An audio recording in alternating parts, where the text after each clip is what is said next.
அனைத்து இந்திய அண்ணா திராவிட முன்னேற்ற கழகத்தை பொறுத்தவரைக்கும் பொன்மனச்சம்பல் புரட்சி தலைவர் எம்ஜிஆர் தோற்றுவித்து இதய புரட்சி தலைவி அம்மா கட்டி காத்து கிட்டத்தட்ட 2011 2021 வரை தமிழகத்திலே எல்லா சட்டமன்ற தொகுதியிலும் இன்றைக்கு எண்ணற்ற திட்டங்களை கொண்டு வந்து நிறைவேற்றப்பட்ட கட்சி அதிமுக கட்சி. இந்த மாவட்டம் கூட தனி மாவட்டமாக உதயமானதுக்கும் அதிமுக. ராணிப்பேட்டை மாவட்டம், திருப்பத்தூர் மாவட்டம், வேலூர் மாவட்டத்தை பிரித்து 2 மாவட்டத்தை உருவாக்கி தந்த அரசு அதிமுக அரசாங்கம். 6 மாவட்டத்தை நாங்கள் உருவாக்கி தந்தோம். 6 மாவட்ட புதிய மாவட்டத்தை உருவாக்கி தந்த அரசாங்கம் அதிமுக அரசாங்கம். ஆட்சி பொறுப்பேற்று 4 ஆண்டு நிறைவு செய்து 5ஆம் ஆண்டு அடியடித்து வைத்துக் கொண்டிருக்கிறீர்கள். ஏதாவது ஒரு மாவட்டத்தையாவது நீங்கள் கொண்டு வந்து காட்டினீர்களா? இல்ல.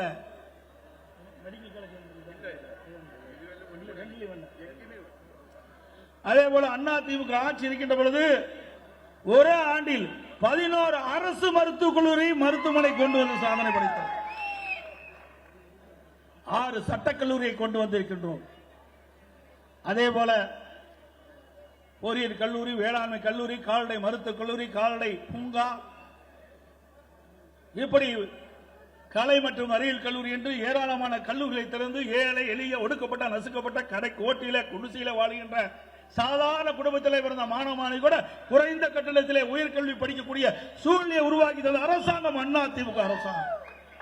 அப்படி ஏதாவது ஒரு திட்டத்தையாவது கொண்டு வந்திருக்கிறீங்களா?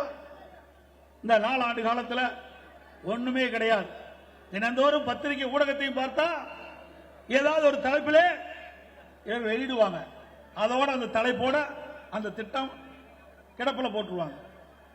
கிட்டத்தட்ட 4 ஆண்டு காலமாக அனைத்து இந்திய அண்ணா திராவிட முன்னேற்ற கழக ஆட்சியில் கொண்டு வரப்பட்ட திட்டங்கள் ஸ்டிக்கர் ஒட்டி திறப்போலா கண்டுட்டு இருக்கிறீங்க. அதுதான் நீங்க செய்த சாதனை. புதிதாக எந்த சாதனையும் செய்யவில்லை. அதிமுக ஆட்சியிலே குடிமராமத்து திட்டம், கிராம நிறைந்த பகுதி, முழுக்க முழுக்க விவசாயத்தை நம்பி பல பேர் வாழ்ந்து கொண்டிருக்கின்றோம். நான் ஒரு விவசாயி,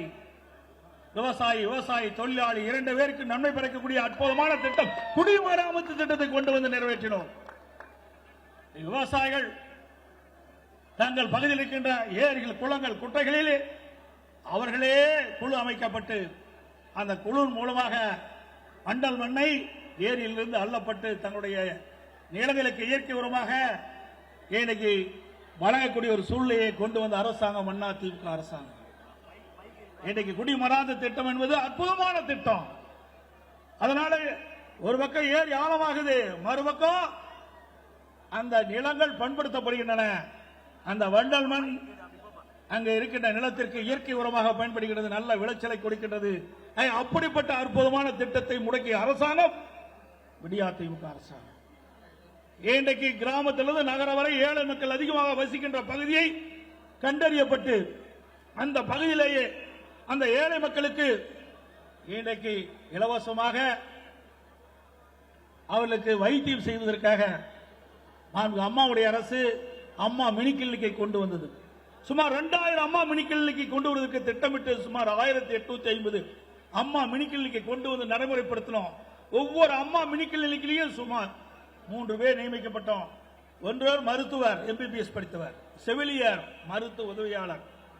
அந்த ஏழை மக்கள் நிறைந்த பகுதியிலே இந்த அம்மா மினி கிளினிக் அமைக்கின்ற பொழுது அந்த மக்கள் இலவசமாக சிகிச்சை பெறுகின்றார்கள். அந்த திட்டத்தையும் முடக்கிய அரசாங்கம் இன்றைக்கு ஸ்டாலின் மாடல் அரசாங்கம். ஏழையில் கொடுக்கின்ற திட்டத்தை எல்லாம் முடக்கிய பெருமை திமுக அரசாங்கத்துக்கே சார். எந்த திட்டத்தை கொண்டு வந்தாங்க? தடுப்பணை கொண்டு வந்தாங்களா? அறிவிக்கிறாங்க ஆட்சிக்கு வந்தவுடன் 2000 கோடி தடுப்பணை கட்டப்படும் என்று. எத்தனை தடுப்பணை இதுவரை அறிவித்திருக்கின்றீர்கள்? அதிமுக ஆட்சியிலே பல தடுப்பணைகளை கட்டினோம். இன்னைக்கு ஓடையின் வழியாக, நதியின் வழியாக வீணாக கடலில் கலக்கின்ற நீரை தடுத்து நிறுத்தி நிலத்தடி நீரை உயர்த்தி விவசாயத்திற்கு தேவை நீர், குடிப்பதற்கு தேவை நீரை அதிமுக ஆட்சியிலே உருவாக்கி காட்டினோம். ஆனால் இன்றைய ஆட்சியாளர்கள் அதையெல்லாம் கவலைப்படவில்லை. தன் குடும்பத்தை சேர்ந்தவர்களுக்கு பதவிக்கு வர வேண்டும், அதிகாரத்துக்கு வர வேண்டும், அதுதான் திரு ஸ்டாலினுடைய நோக்கம். இன்னைக்கு மன்னர் ஆட்சி, வாரிசு அரசியல். திரு கருணாநிதிக்கு பிறகு திரு ஸ்டாலின், திரு ஸ்டாலினுக்கு பிறகு உதயநிதி, அதுக்கு பிறகு இன்ப நிதி வர வேண்டும் என்பதுதான் அவருடைய குறிக்கோளாக இருக்கின்றது ஒழிய வாக்களித்த மக்களை பற்றி கவலை இல்லை. வீட்டு மக்களை பற்றி கவலைப்படுகின்ற ஒரே முதலமைச்சர் திரு ஸ்டாலின் தான். தனக்கு பின்னாலே தன்னுடைய மகன் ஆட்சி அதிகாரத்திலே கட்சிக்கு தலைமை தாங்க வேண்டும் என்ற எண்ணத்தின் அடிப்படையிலே மக்களை மறந்து ஆட்சி செய்கின்ற முதலமைச்சர் இன்றைய முதலமைச்சர் என்பதை நாட்டு மக்கள் அறிவார்கள். இதற்கெல்லாம் முற்றுப்புள்ளி வைக்கின்ற விதமாக, ஊழல் அரசாங்கத்தை அகற்றுகின்ற விதமாக இன்றைக்கு தமிழ்நாடு முழுவதும் கலெக்ஷன் கமிஷன் கரப்ஷன் இதுதான் தலை தூக்கி இருக்கின்றது. இதுதான் இந்த ஆட்சியில் காணக்கூடிய செயலாக இருக்கின்றது. ஆகவே இதையெல்லாம் எதிர்கொண்டு மக்கள் ஒரு ஆட்சியை தமிழகத்தில் இருந்து அகற்ற, நல்ல ஆட்சி தமிழகத்திலே மலர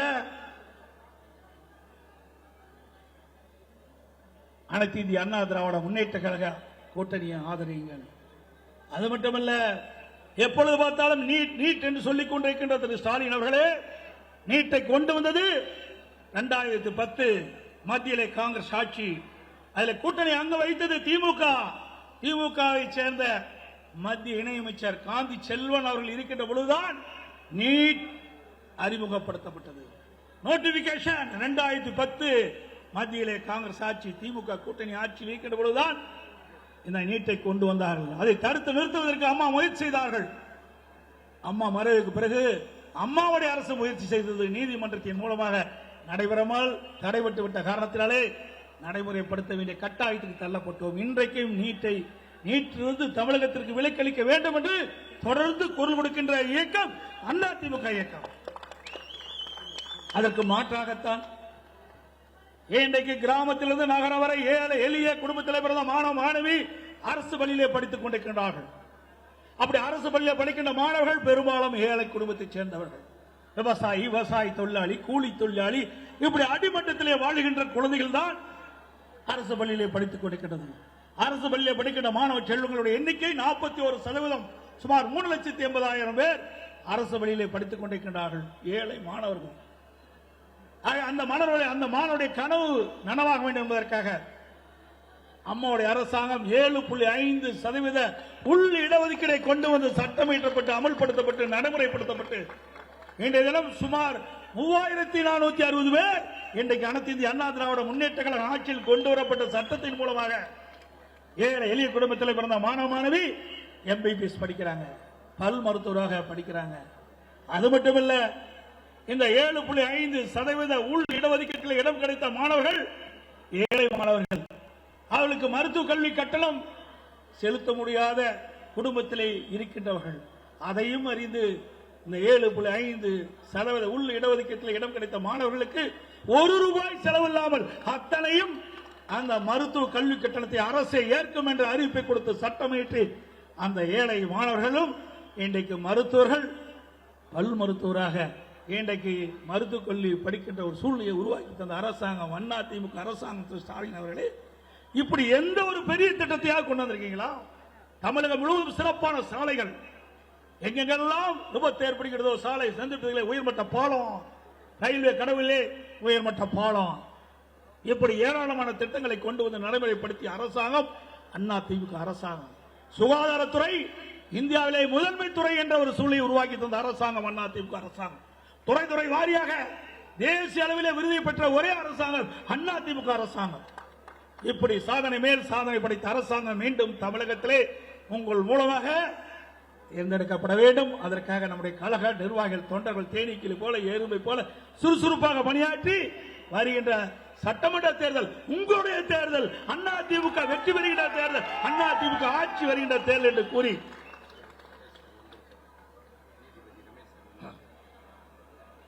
அதோடு இந்த திருமண விழா நிகழ்ச்சியிலே உயர்நீதிமன்ற நீதி அரசர் மரியாதைக்கு MS ரமேஷ் அவர்களுக்கும் என்னுடைய நன்றியை தெரிவித்து அத்தனை நல்ல உள்ளங்களும் திருமண விழா காட்சியிலே கலந்து கொண்டு மணமக்களை வாழ்த்தி அத்தனை பேருக்கும் நன்றி, வணக்கம்.